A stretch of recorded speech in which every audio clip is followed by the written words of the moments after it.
I'm going to help you get started to make your own Pelican Crossing program using two-way selection with the if then else block.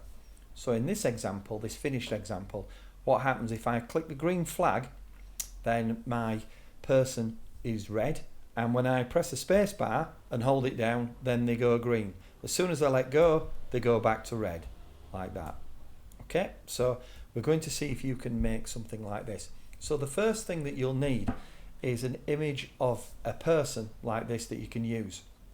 So what I've done is I've gone to Bing Images and I searched for walking person outline, and I got this image, and I right clicked and I saved that image to my downloads folder. So I clicked save image as, went to my downloads and then saved it. Now that might look a little bit different if you're on a Chromebook, because if you're on a Chromebook, what you'll do is you'll do a two-finger tap on top of the image, and then you'll choose save image as, and then that'll save that to your downloads on your Chromebook.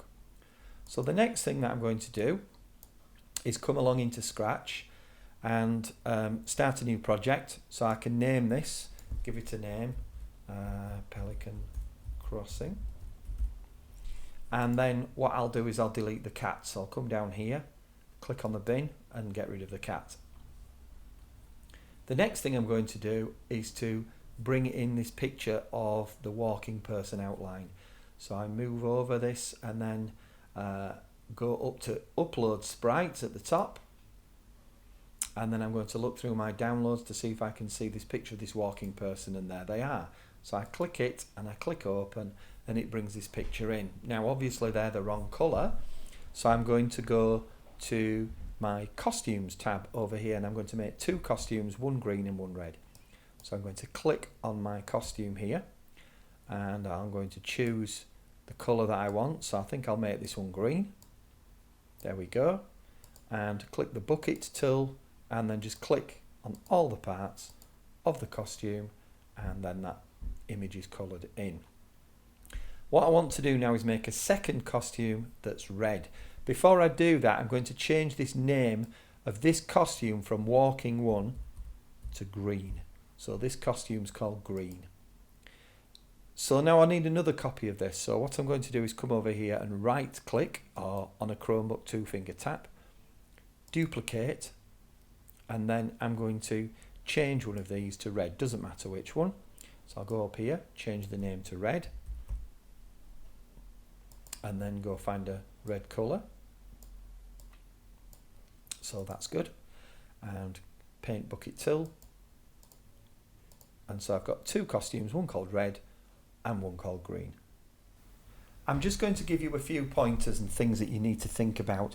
So think about when you start this program, what colour would you want the figure to be? Do you want them to be red or do you want them to be green normally by default? If people don't press anything, what colour do you want them to be? And to decide what colour you want them to be, you can use this switch costume to block here. And you can see I can either have it as green or red. So think what colour you want. So that's going to go somewhere near the top of your program that you will need that.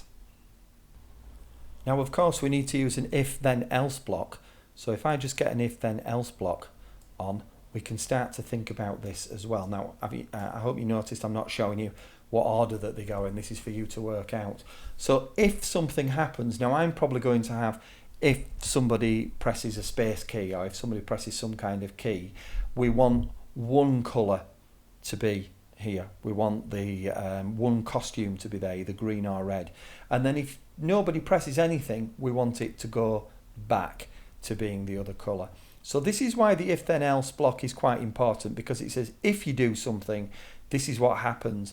If you don't do it, then something else happens instead. Now up till now, you've only ever used this block, and this would say if somebody presses the space key, then make them go green, for instance, and if somebody doesn't press it, nothing happens. And the thing is with this, once they've gone green, it can't change back to red. It's got to stay that colour. So this gives us much more choice. So within here we need to know what happens here.